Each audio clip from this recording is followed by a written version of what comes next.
Hello there, YouTube.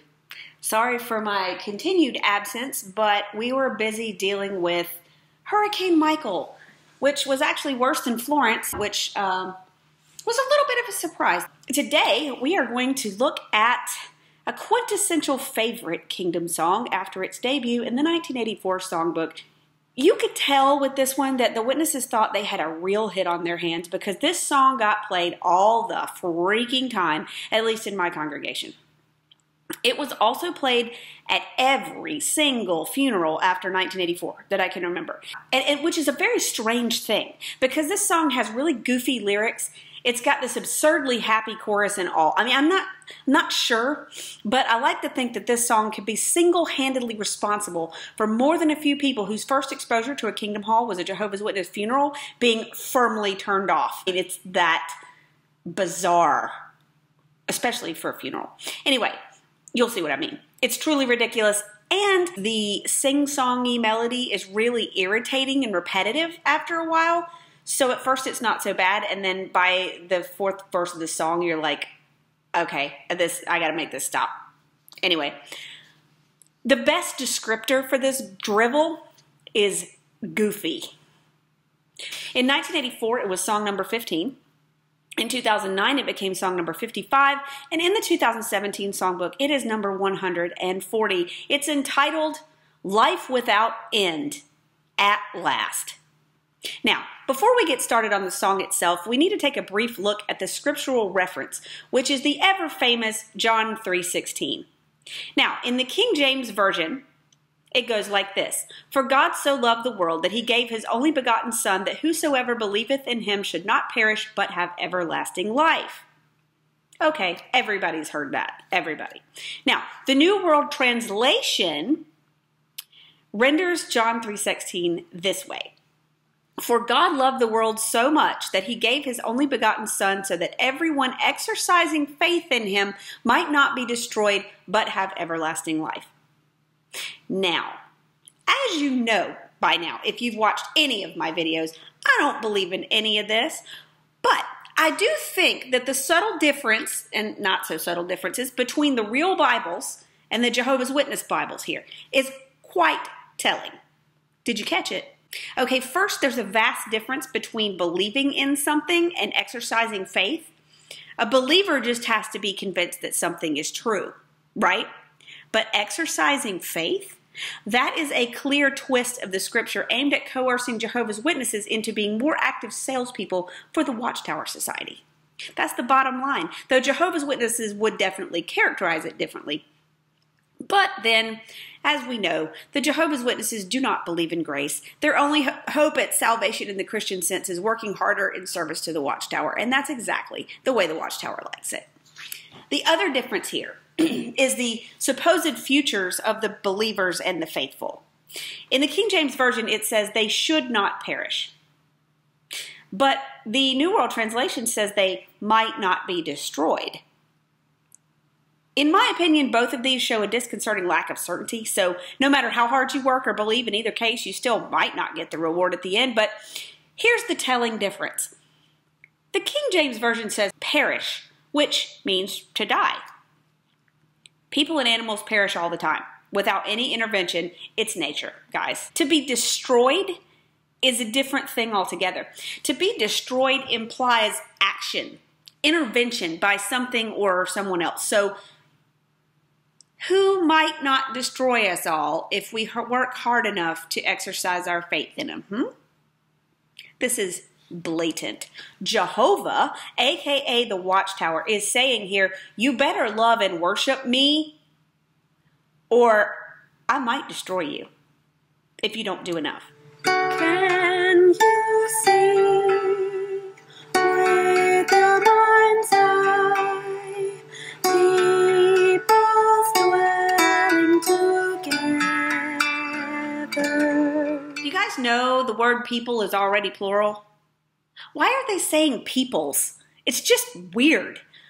Also, this might come as a bit of a surprise, but people already dwell together. This shouldn't be unusual. Sorrow has passed, peace at last. tears and pain. Okay, so it appears here that we are supposed to be imagining the new system.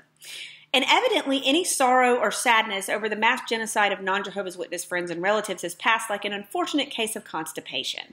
But the absence of sorrow does not necessarily equal peace, y'all. And I've talked before about how much life without tears would actually suck. Dry eye is not a fun condition, and I don't think they're going to have Visine in the new system, people. In 2009, they changed the word "and" to "or." Not that it makes any difference whatsoever. Sing out with joy of heart, you too can have a part. Yes, I did say that this song was always sung at funerals. Yeah. Now, I, for one, never really felt right about belting out, "Sing out with joy of heart," at a funeral, even a Jehovah's Witness infomercial one, where the deceased was only mentioned as an afterthought and excessive grief, aka showing any emotion whatsoever, was looked down on and could mark you as spiritually weak. The horror. I can remember being a teenager at a JW funeral for somebody in our congregation, and I was listening to this ridiculous repetitive melody and feeling like I was a horrible person for feeling so sad that this person had passed away, when clearly if I were a good Jehovah's Witness, I would be rejoicing because the person would wake up in the new system, right? It was just all the more pressure to keep up the kingdom service so that we could all see them again and blah, blah, blah. And I remember thinking, probably round about the second verse, man, this is actually kind of embarrassing. I mean, why couldn't the brothers at Bethel do a better job with this type of song? And then I felt terribly guilty, of course. Now, in the years since I left, I've been to several Jehovah's Witness funerals where this song was played, and each time it's become a little bit more infuriating. Well, they too must have realized that there were some problematic things about this song for funerals, and they have since made it into one of their egregious children's videos. And I'm not going to bore you with that this time because it's utterly uninteresting aside from the obvious reuse of several frames of animation in videos for other songs and the fact that all their animated characters in their videos have dead eyes. It's really creepy. Live for the day when you'll say, life without end at last. What I want to know is, would anyone on earth actually say this? I mean, it doesn't sound like something an actual person would really say. It sounds like a bad ad slogan, honestly. I also question the wisdom of living for some indeterminate and highly unlikely day in the future instead of living for today, which is actually proven to exist and is the only day you're actually certain of being alive.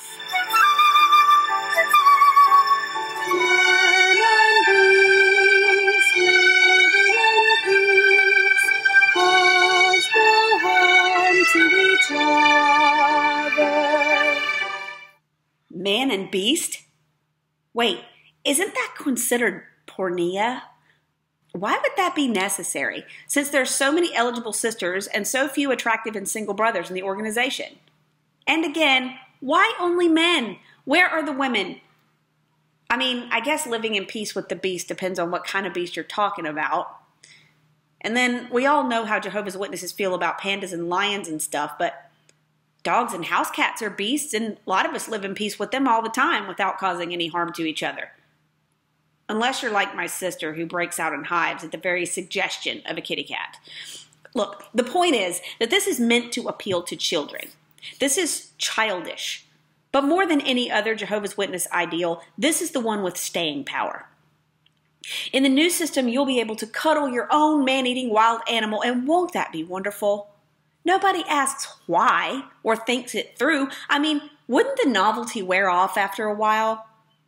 And if by chance you've ever been particularly close to any of those animals, you'll know that they aren't particularly soft. Lions' coats are actually very coarse, and they don't really smell very nice, even if they're not dead set on making a snack out of you. But speaking of snacks, food will be there. We will share in what our God provides.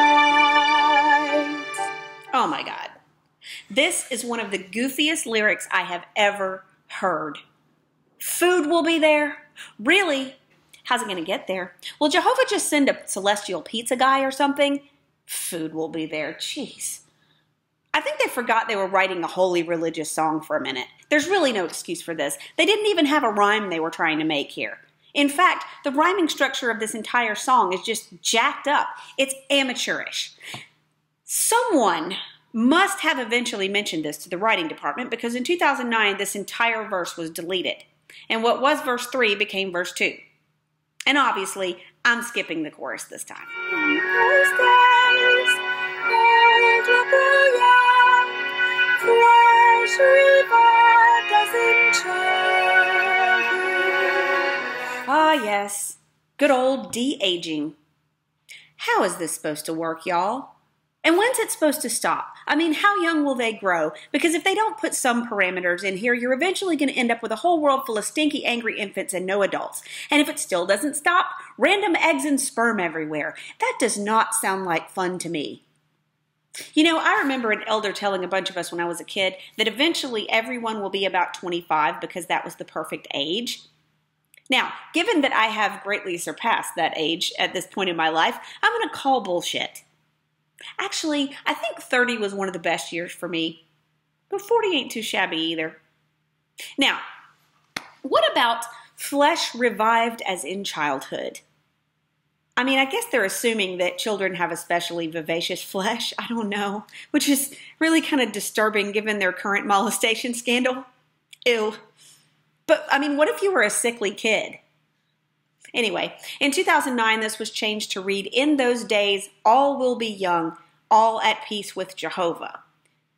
Now, this is particularly interesting to me because throughout the Bible and in the various publications of the Watchtower Bible and Tract Society, Jehovah is not portrayed as a particularly peaceful dude. In fact, he's really kind of petty and jealous, not to mention overly dramatic, unethical, and sometimes downright mean. He seems like a consummate narcissist. And if you've ever dealt with one of those, you know that there is no being at peace with those people. They can't abide peace. If there's not ongoing drama, they think something's dreadfully wrong. So don't go counting on being at peace with Jehovah, pretending, of course, that he actually exists for a minute. Troubles are gone, no need to weep or fear. So tell me this. Are all the Jehovah's Witnesses just going around weeping and gibbering in fear all the time? From their song lyrics, you would think that these people are constantly terrified and bawling their eyes out. I mean, they sound like some really, really troubled people if you just look at their song lyrics. In many cases, they are, because cognitive dissonance sucks. As does losing your family and friends over your high control religion's arbitrary rules, but I digress. Why do they keep changing keys?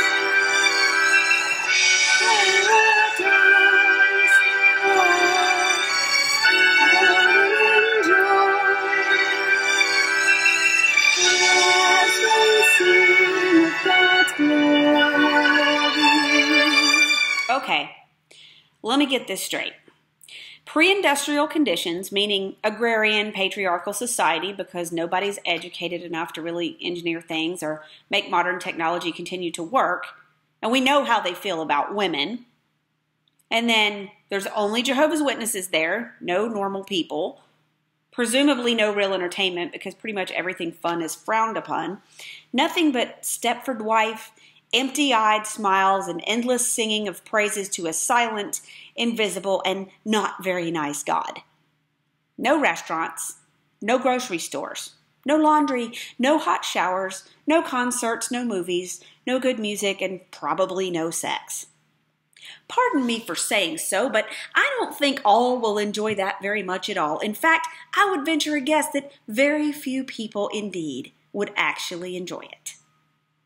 In 2009, the word they was changed to we, so at least the singers are now talking about themselves being in the new system. Yes, every day we will say to God our Maker thanks. Well, it wouldn't be a kingdom song without a gratuitous apostrophe, would it?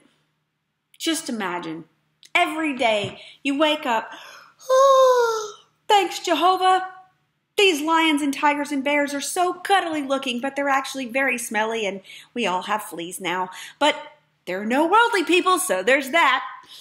In 2009, this became Long as we live, we will give to God our Maker thanks, which is equally goofy and a little problematic when you're talking about a scenario in which everyone still alive is supposed to be immortal now. Whoops. So they changed it again in 2017, but they didn't actually fix this. Instead, they changed it to, long as we live, we will give honor and praise to God.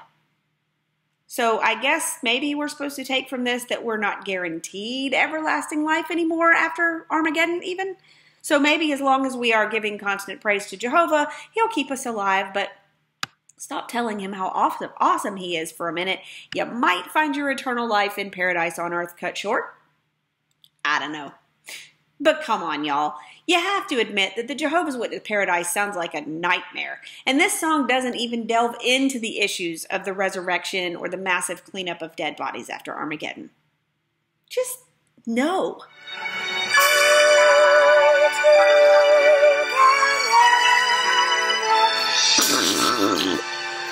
Live for the day when you say, God, will this song ever end? Ah, I can't. Really?